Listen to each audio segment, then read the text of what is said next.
fazer o quê, né? Pessoal, eu vou, né, na verdade, é sempre nós mesmos que estamos aqui no meio da semana, os cultos dos lares, né? Então não é de ficar escandalizado, não, porque os cultos dos lares, quem faz somos nós, não é esse grupo aqui, né? E na oração também não precisava de esperar muita coisa, não, né?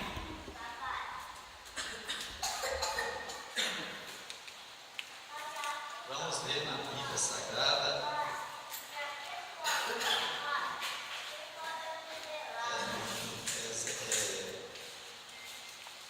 Capítulo 32.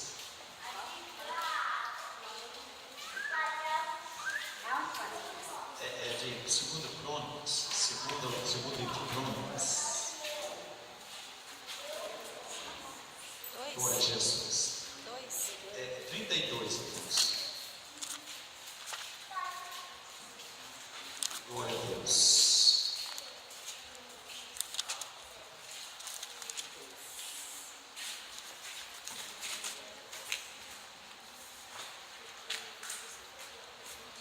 Segundo o livro de Crônicas, capítulo 32. Vamos fazer essa leitura aqui bem tranquila para que os irmãos prestem atenção, né, para ver o que nós estamos querendo.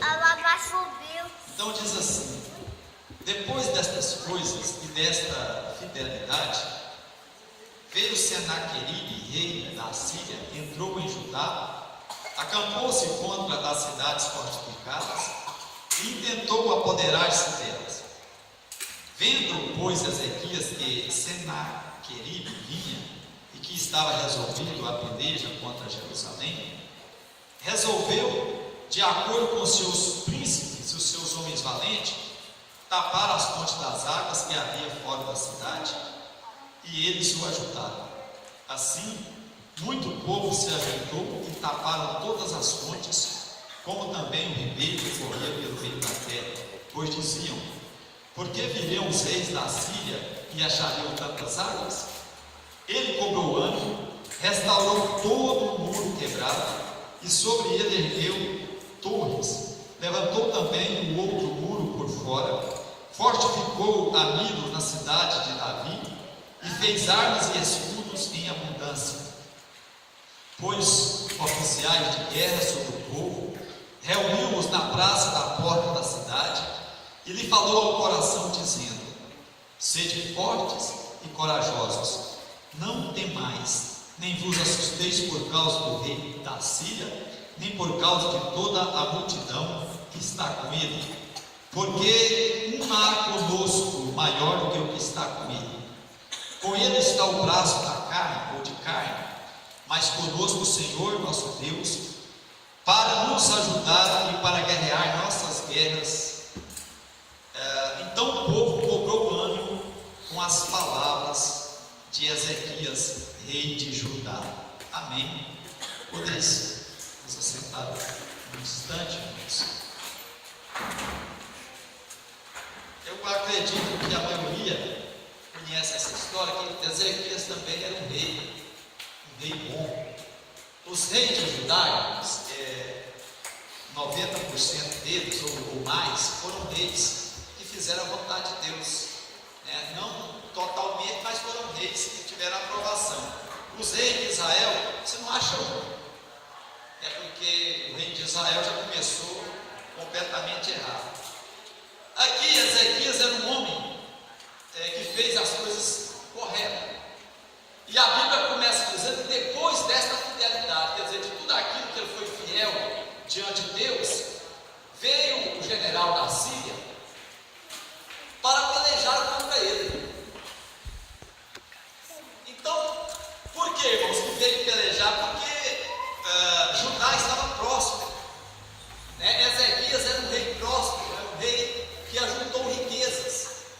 Havia prosperidade no reino de Judá. Irmãos, a primeira lição que nós aprendemos é quando as pessoas têm um líder que tem temor de Deus, um líder que anda na presença de Deus, a probabilidade do povo ser abençoado é quase 100%, não é verdade? Então o povo, a nação foi abençoada porque tinha um rei que era justo, um rei que tinha temor de Deus. O povo sempre eles precisam de liderança para poder guiá-los no caminho certo, no caminho que deve andar. Mas com isso surgiu inimigos. Olha, irmãos, preste atenção. O diabo, ele nunca dorme. O diabo dorme, Deus também não dorme, nem cochila. Salmo 121, 125. Então é o seguinte: por aquela riqueza, aquela preparação que Ezequias fez, aquele avivamento através da leitura da Bíblia, ele arrumou um inimigo. E ele arrumou um inimigo muito forte, porque era Senaqueribe, era o general do rei da Assíria. A Assíria, até então, nesse tempo, era a nação mais poderosa que tinha na terra. Já pensou, irmãos? A Síria, hoje tem a Síria, né? Não tem o A antes do S, porque tinha Síria e Assíria. A Síria abrange toda a região do Iraque e da própria Síria, né? Naquele tempo. Então era um reino muito forte, era o rei mais poderoso da terra, mas cresceu o olho lá no reino de Judá, onde Ezequias também tinha muita riqueza e era um reino abençoado porque era homem de Deus. Aí a Bíblia diz que ele tentou fazer mal a Judá, o rei, o general da Síria, e se levantaram contra Judá. Mas o que o rei Ezequias fez? Vendo, pois, Ezequias que Senaqueribe vinha e que estava resolvido a pelejar contra Jerusalém, resolveu, de acordo com os seus príncipes e os seus homens valentes, tapar as fontes das águas que havia fora da cidade, e eles o ajudaram. Olha, as próprias lideranças, o rei com os seus ajudantes, os seus príncipes, né, os príncipes de Judá, tiveram uma estratégia que era tapar a fonte das águas. Imagine um exército que vem de longe, um grande povo, mas se não tiver água para abastecer, realmente não dá certo, né? Não tem como você viver sem água. Isso significa, irmãos, que aquilo que nós podemos fazer e que realmente cria, né, uma limitação ao inimigo, nós devemos fazer, né? Nós devemos tampar fontes. Muitas vezes nós estamos com as fontes abertas, né? O inimigo vem e ele está tomando da nossa fonte e está criando resistência contra nós. Nós estamos alimentando o próprio inimigo, né? Com as nossas fontes. Mas o que poderia ser isso, pastor? Eu poderia citar aqui dezenas de fontes que está precisando de ser tapada e só nós tomar dela, não é assim? Por quê, irmãos? A fonte ela não é selada lá no livro de Cantares, se eu não me engano, capítulo 4, capítulo 5, a Bíblia fala lá que a noiva de Salomão era como uma fonte selada, né? A noiva representa a igreja. A igreja é uma fonte selada, certo? O inimigo, ele não pode ter acesso a essa fonte. Então Ezequias tem um projeto. Olha, vamos tapar a fonte, porque quando o exército chegar aqui não tem água para beber. Aí o judeu vai passar sede, as ruas, tudo aqueles soldados queriam passar sede, não tinham condição de lutar. Mas o problema é que nós às vezes não estamos tapando as nossas fontes, e aí o inimigo começa a tomar da nossa fonte e vai se revoltar contra nós. Então a gente deixa de diário, né? Deixa de fazer algumas coisas, isso nós estamos dando água, dando alimento ao nosso inimigo. E aí ele vai se fortalecer contra nós. Né? Quando nós deixamos de ler a Bíblia, nós deixamos de orar, né? E nós envolvemos com outras coisas, significa que nós não estamos tapando as fontes e nós estamos alimentando o inimigo. Mas o que ele fez? Ele cobrou o ano, restaurou todo o muro quebrado. É outra coisa interessante. Né? O que nós estamos querendo que a igreja entende, ou entenda, é que nós devemos nos esforçar, ter ânimo e restaurar os muros que estão quebrados. Irmãos, se nós fazermos uma avaliação, o muro nosso, todos nós temos que ter um muro. O nosso muro é o anjo do Senhor. A Bíblia diz no Salmo 34, o anjo do Senhor acampa em volta dos que eu temo e os livro. Mas muitas vezes nós agimos de tal modo que o anjo fica bem longe, né? Então a cidade naquele tempo era murada, só porque existia algumas partes do muro que estava quebrado. O muro significa proteção, irmãos. Será como que está a nossa proteção? Qual é o ponto maior, né, da nossa proteção? São esses muros. É o anjo do Senhor, é a nossa comunhão com Deus, é a palavra de Deus, que é a nossa proteção. Vocês observam que quando o diabo tentou Jesus, qual foi a proteção de Jesus? Qual foi a proteção de Jesus? O que é isso aqui, irmãos? A palavra. Jesus usou a palavra, não foi? O diabo, ele não tentou Jesus falando que Jesus, por que você vai para o ponto fraco? É que eu estava dizendo para vocês, alimenta o inimigo, né? E você vai para o ponto fraco. Então Jesus estava fraco, ele tinha 40 dias que não comia, e o diabo tocou lá no ego do Senhor Jesus, dizendo: olha, você é filho de Deus, então você pode transformar essas pedras em pães, né? Você está com fome. E Jesus podia falar: eu faço, né? Eu faço, você não tem nada com isso, né? Quer dizer, ia obedecer, ia comer, ia sair fora do propósito de Deus, do Pai. Mas o que ele disse, irmãos? Não só de pão viverá o homem, mas de toda a palavra que procede da boca de Deus. Então a palavra que procede da boca de Deus está aqui, ó, né? Está aqui. Então como que a gente vence o inimigo? O inimigo pode ser, irmãos, uma série de coisas. Aqui fala de desânimo, né? Ou na verdade de ânimo. Ânimo é o contrário de desânimo. Como que a gente vence o desânimo?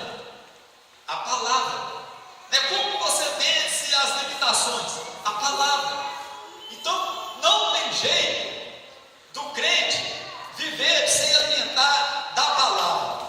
Teríamos condições de viver sem alimentar o pão de cada dia, o arroz, o feijão, como o goiano gosta? Né? Vocês conseguem ficar quantos meses sem comer arroz, feijão e sem comer nada? Quantos meses vocês conseguem ficar? Será que dura quantos dias, irmãos? Todo dia é bom, né? Você comer o arrozinho quente com feijãozinho, bife bem passadinho, saladinha de tomate, né? Ovinho caipira fritinho. Quem gosta aqui, diga amém? Amém. Franguinho caipira com aguariroba, né? Delícia, né? Quem jantou hoje aí? Eu jantei não, se alguém quiser convidar, porque eu achei que hoje eu estava saindo, cheguei, era mais de meio-dia, cheguei lá em casa, não tinha ninguém, o povo me abandonou, irmãos. Eu estou sozinho, viu? E saiu sem falar, está lá para São Luís de Montes Velhos, e vai passar fome para lá, mas eu comi mesmo. Se tiver um franguinho pronto assim com a guariroba, quiser me convidar, depois eu... Pois é, eu fiquei pensando, vai ligar lá. Ô Marcos, traz aí para mim, né? O Marcos tem dó de mim.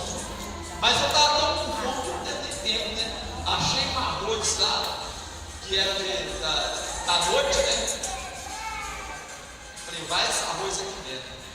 Só Deus na causa, irmãos. Aí, Olha aqui. Então Jesus venceu o diabo usando a palavra. Ezequias, a palavra também é água, né?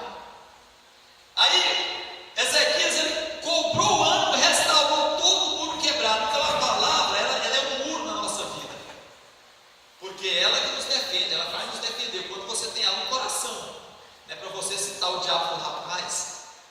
Eu conheço Bíblia, né? Eu conheço Bíblia, o diabo me conhece, mas não conheço eu também mais que o diabo, irmãos. Não só de pão viverá o homem, mas de toda a palavra que procede da boca de Deus. Então, irmãos, não tem jeito de viver sem a leitura da Bíblia, né? O crente não tem como viver. Aí, irmãos, o que eu quero que vocês entendam, não quero que ninguém fique chateado comigo, é porque, por exemplo, olha, uma metodologia de 10 versículos da Bíblia por dia, irmãos, você faz isso em 2 minutos. Às vezes vai em 2 minutos. E orar 10 minutos por dia.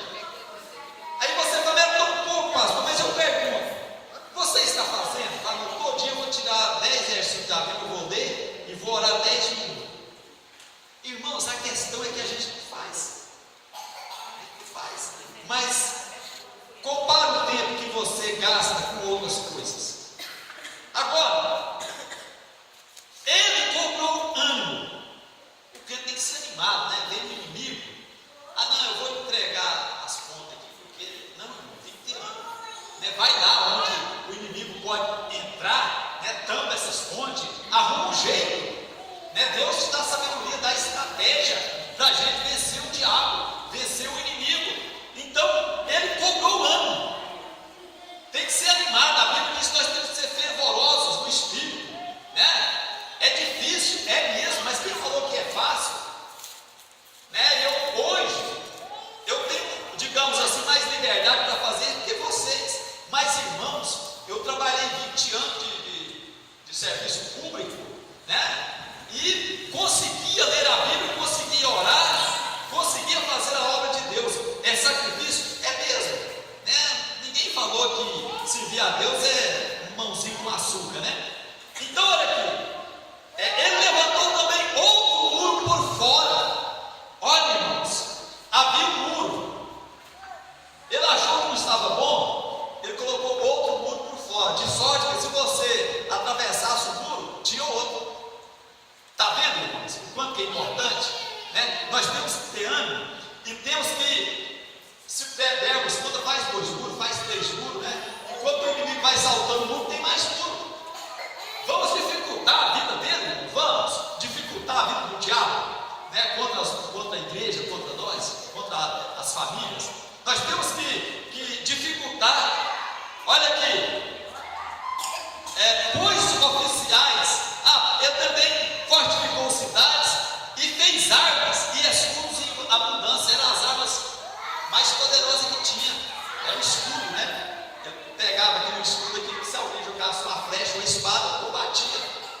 Então o crente tem que ser armado, né? Mas não é armado de orgulho, né? De controvérsia, é armado de Bíblia mesmo. Jesus estava bem armado para vencer o diabo, tem que ter armado, né? Nós temos que nos desarmar das nossas picuinhas, né? E armar com a Bíblia Sagrada. Ele pôs oficiais de guerra sobre o povo. Esses oficiais, irmãos, eram aqueles que ajudavam o rei a governar, né? Jesus tinha aqueles que o ajudavam, né? Eu falei aqui que naquela terça-feira que Jesus pediu que os discípulos colocassem lá as pessoas de 50 em 50. Então, nós precisamos dos oficiais para ajudar, né? A organizar os guerreiros. E os guerreiros todos nós, somos todos nós. Então ele colocou esses oficiais sobre o povo. Então, olha, você vai tomar conta de 100, você de 50, segundo a capacidade de cada um, né? Você de 10, e vamos ficar firme aqui, porque nós não vamos ser derrotados. Agora, ele deu uma palavra para aqueles soldados: sede fortes e corajosos. A Bíblia diz aí em Provérbios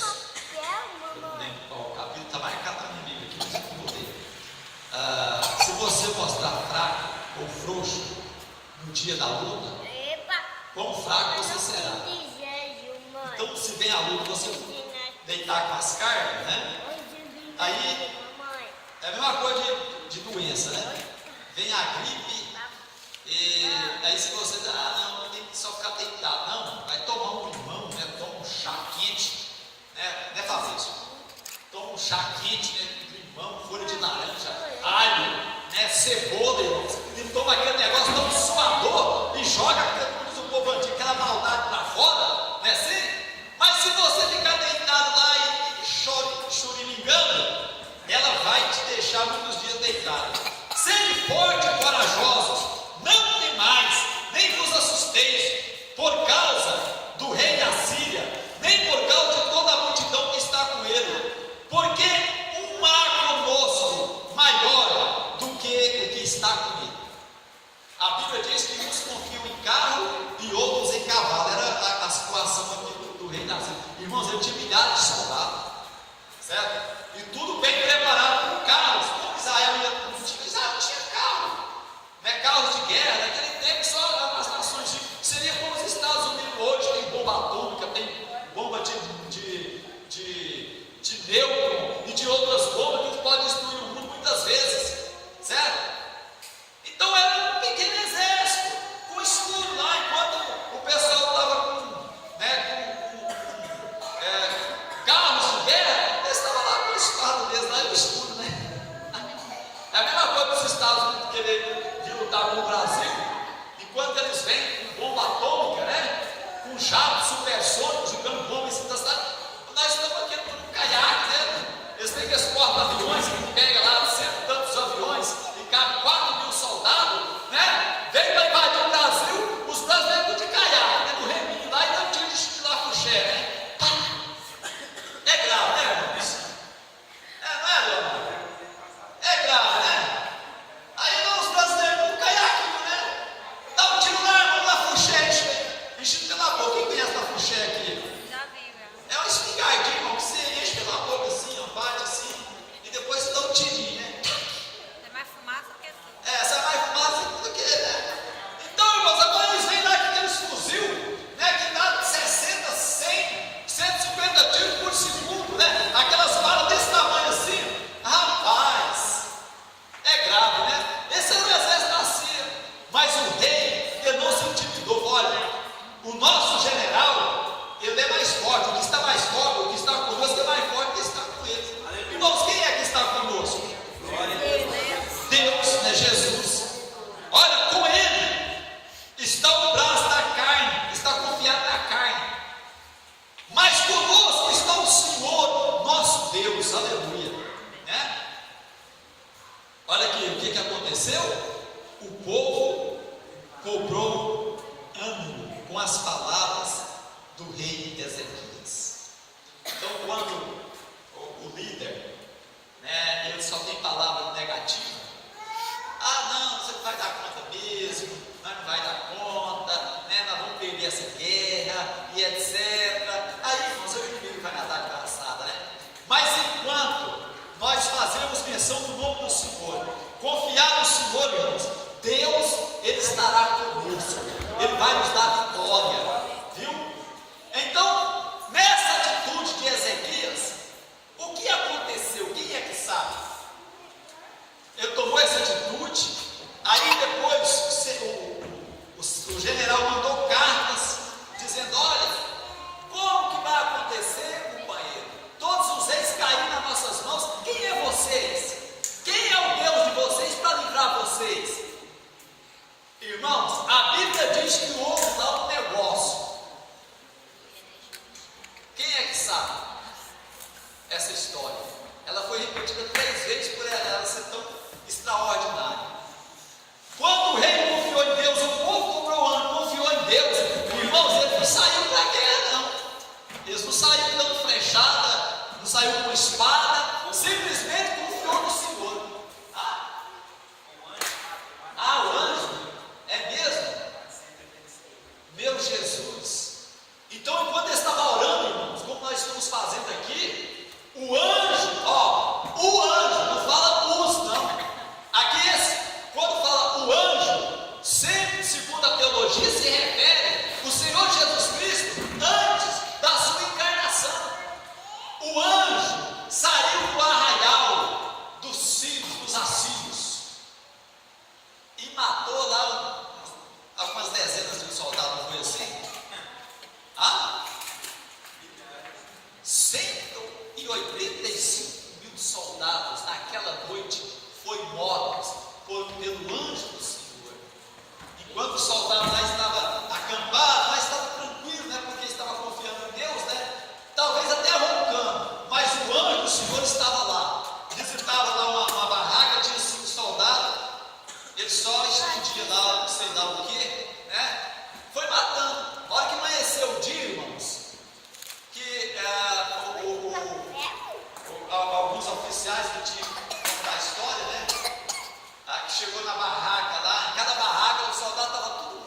fugiu da terra dele, envergonhado, ele ficou com vergonha, porque ele tinha falado tanta besteira, né? Aí chegando lá, disse que ele foi direto lá para o Deus dele. Estava lá ajoelhado, oh meu Deus, é um Deus lá de latão, de lata. O que aconteceu? Aí os próprios filhos dele, chegou lá e assassinou ele dentro do templo do Deus da lua. Assassinou ele lá. Irmãos, confiar em Deus sempre vale a pena, né? Agora, confiar em Deus significa que nós temos que ter a palavra, né, ler a palavra, porque, irmãos, eu fico imaginando, irmãos, eu queria ter uma capacidade dessa, né? História de pastores, né, de irmãos que já leram a Bíblia 100 vezes. 100 vezes, irmãos. Tem gente que é mais gente que a gente mesmo, não tem? 100 vezes. Imagina só, a pessoa praticamente decora a Bíblia, né? 100 vezes. E outra coisa, né? Eu já li tanta história. Se você ler aquele livro, como é que é o nome dele, Jesus? Esqueci o nome do livro. Irmãos crentes, pregadores que todo dia orava 6, 8 horas por dia. Gente do céu, mas que coisa, né? Tem pessoas, irmãos, que não adianta mesmo, ele sobressai, ele busca mesmo, né? Então todo dia, por exemplo, ele ora 4 horas por dia. Ele levanta 4 horas da manhã e ora até as 8 horas. Tem lógica, irmãos. O show deve estar com quase 90 anos. E tem uma igreja de 1 milhão de crentes que consegue orar desse tanto. Aí, irmão, eu fico pensando assim, né? Quem sou eu diante dos homens desses? Né? Que estou aqui lutando para mim orar pelo menos uma meia hora por dia, ler a Bíblia aqui, né? 1, 2 capítulos, 3 capítulos por dia, e é luta, né? E um homem desse, irmãos, ter essa disciplina, né? Não, eu vou ler, eu falei que eu vou ler, nem que eu morro, mas eu vou ler sim. E aí por isso Deus abençoa, né? Uma igreja daquela. E aí, irmãos, aquela igreja, ela ora 24 horas por dia. Qualquer hora que você chega lá em Seul, né, na Coreia do Sul, tem 20, 30, 50 mil crentes orando. Todo dia, toda hora. Né, uma hora, né, as pessoas tiram férias lá para ir para a oração. Já pensou? Aqui nós tiramos férias para ir pescar, né, irmãos?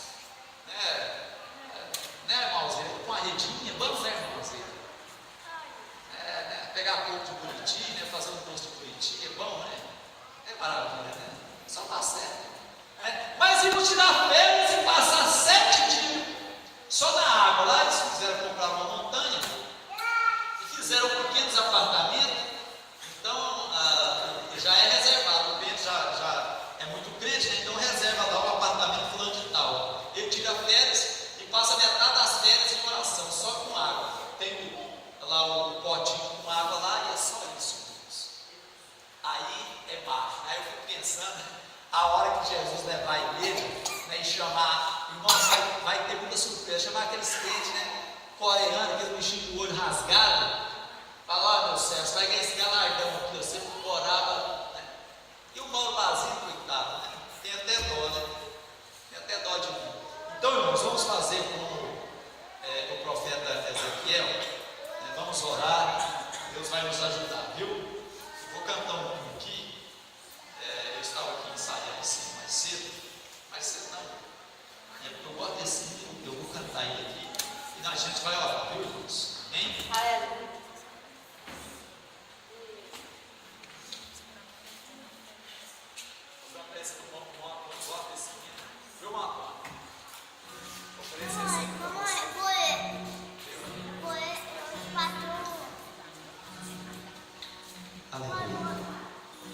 Glória a Jesus.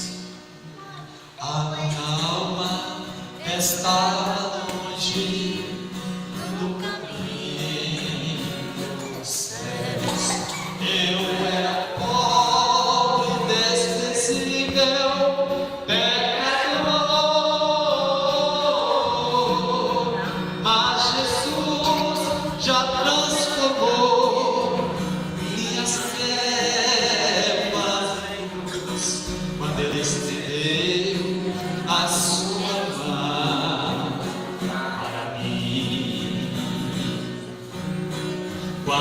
Jesus estendeu a sua mão, quando ele estendeu sua mão para mim,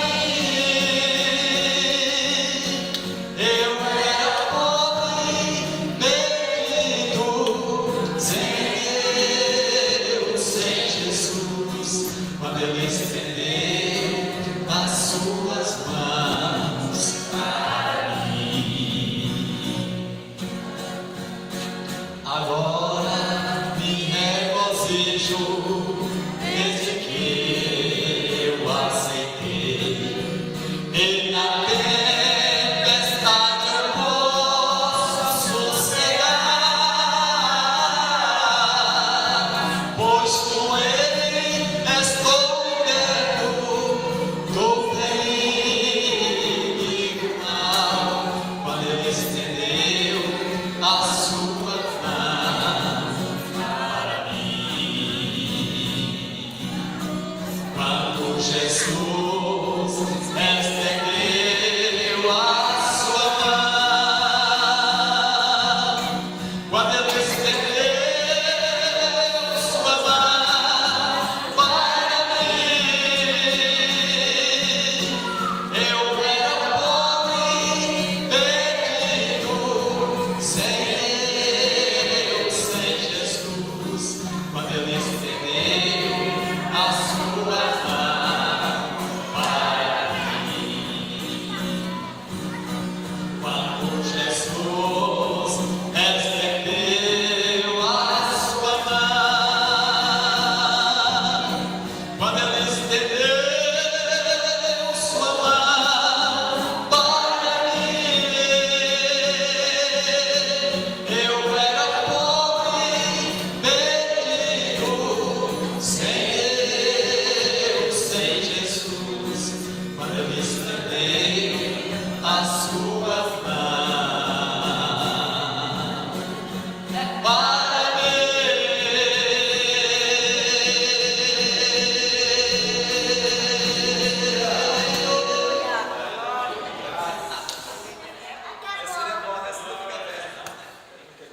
Acabou, mãe. Vamos orar, né? Para que Deus seja abençoado, fazer uma vigília abençoada amanhã. Em nome de Jesus. Glória a Deus. Orar pelos irmãos que estão viajando. É hora de orar. Os filhos, né? O Ever vai sair. Mas a Michelle, a Alexandre, a Zaquera, todos saíram, né? Para Deus abençoar e eles foram em paz e voltam em paz também. Amém?